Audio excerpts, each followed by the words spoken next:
Hi, I'm Chris, and today we're reviewing the new album by Kardashev, The Bearing of Shadows. Kardashev is a metal band from Tempe, Arizona, and their vocalist Mark is the creator of the YouTube channel Cardovox Academy, which in my opinion is really among the very best of the whole metal reaction channels that have cropped up in the last 5 years or so, as Mark doesn't just give his impression of the music, but actually brings some expertise to the table, talking about the vocal techniques that he's hearing and giving some explanation as to how they're done or how they might be done better. And I bring up the YouTube channel because it is through watching Mark's vocal coaching content that I became aware of his band Kardashev. And I'm glad that I did, because The Bearing of Shadows, this album, is really, really good. From the moment that you press play, the band immediately lets you know that this is going to be an incredibly ambient, immersion-heavy experience, opening up with this reverb-soaked ambient section that slowly and patiently builds to incorporate a laconic bass, as well as drums whose visual equivalent in my mind is light rain pattering on a window.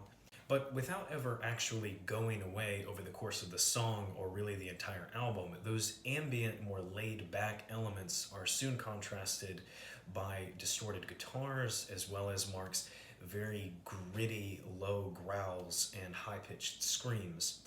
Both of which, both the guitars and the vocals, I mean, are a bit restrained in that they don't really punch or hit you with sharp riffs as much as they drone and rumble and just create this steady texture of extra weight on top of the ambient sections, creating an experience that is somewhat similar to some of the more well-produced black metal material, even though I'm not sure that I would use black metal as a direct point of reference for what this album actually sounds like.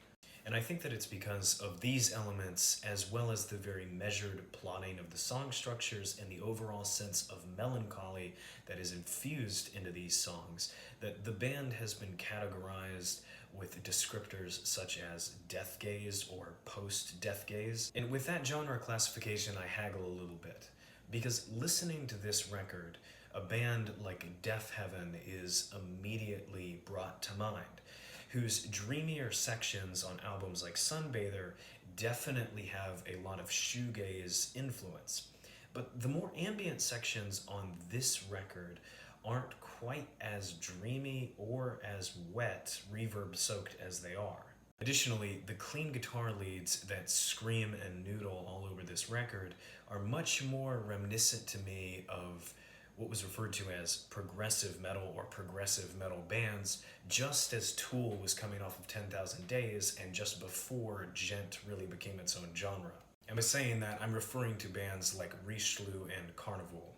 And ultimately, the specific fusion of black and death metal textures with ambience and sparse atmosphere on this album result in a sense of reverence that is very much in the album's favor.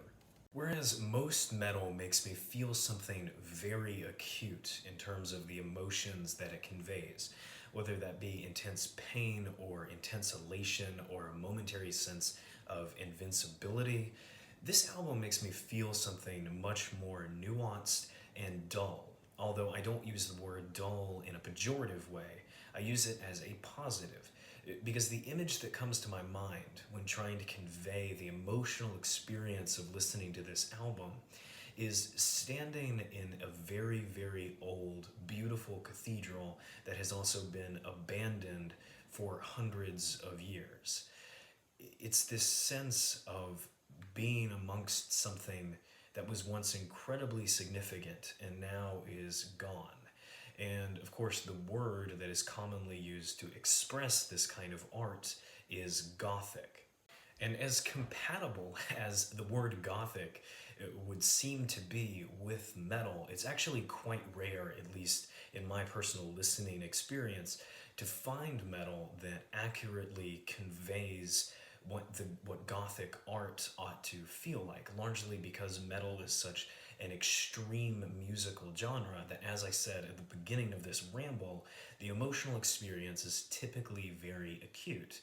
Now, Sunbather by Deaf Heaven is, of course, another album that does this rather well, as well as just black metal in general. When it's good, it tends to convey a sense of decaying opulence, or something that was, as I said, once significant but has now been entirely extinguished.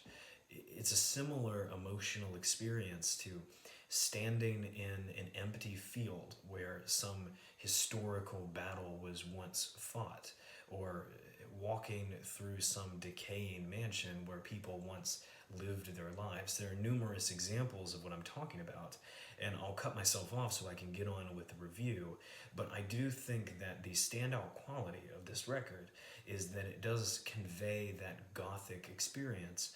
And of course, I'm not trying to push meaning onto this album, but I think that it's a rarity in metal, and I think that it's pretty awesome that this album managed to accurately convey that particular emotional experience. And it's helpful to this review that I've already brought up the bands Tool and Richelieu, because another standout feature of this record is the vocals, which are often multi-layered in numerous tracks of soaring singing vocals, as well as screams that range from high retches to low guttural growls.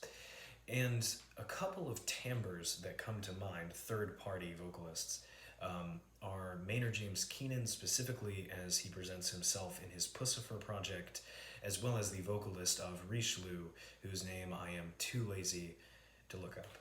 But mentioning those two vocalists should take nothing away from Mark's performance on this record and in his band, because while the timbres are similar at times, Mark's vocals overall tend to be a little bit more soaring and operatic than either of those two vocalists ever were, as well as the fact that neither of those vocalists have anything in their range that even resembles Mark's screams.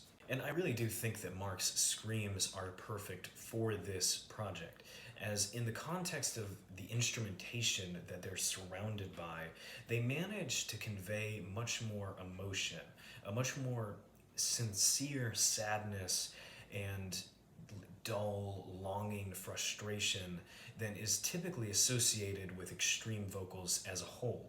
And my ability to speak so confidently about how well utilized those screams are comes largely from the fact that I don't know nearly any of the lyrics on this album.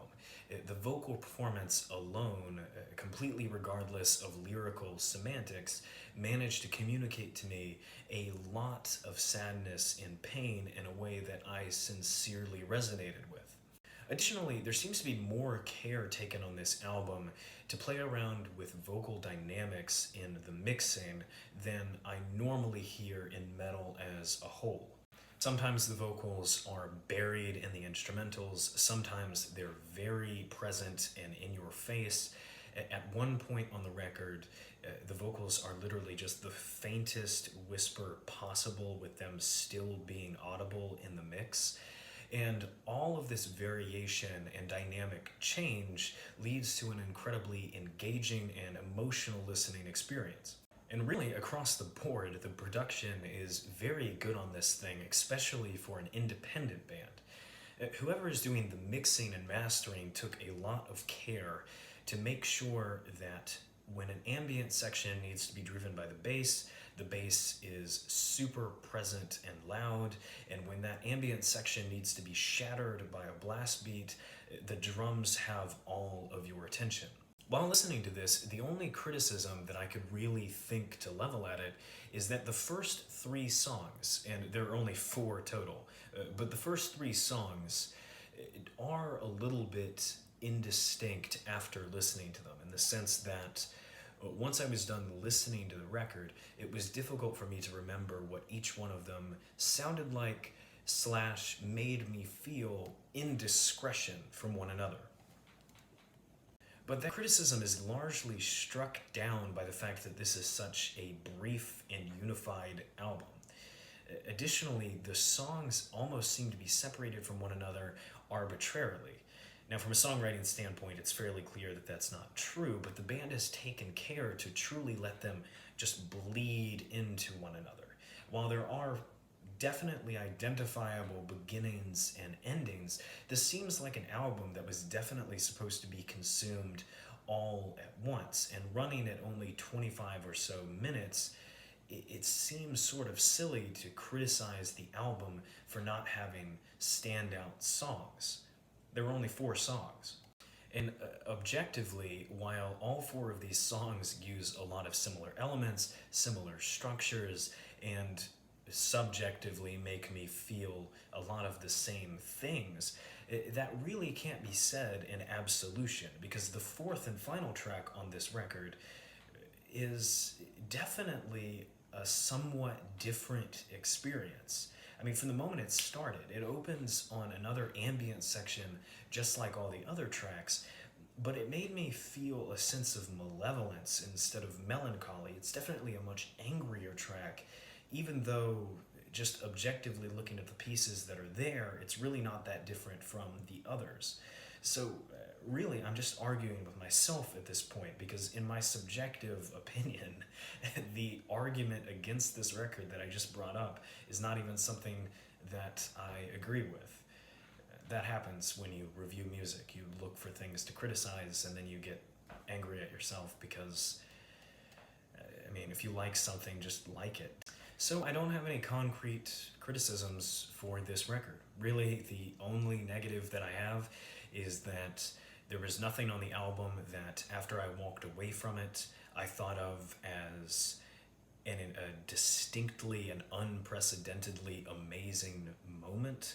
But I think that that's just a really pretentious way of saying that there's nothing on this album that is catchy, and who the hell needs that? So, 9 out of 10. See ya.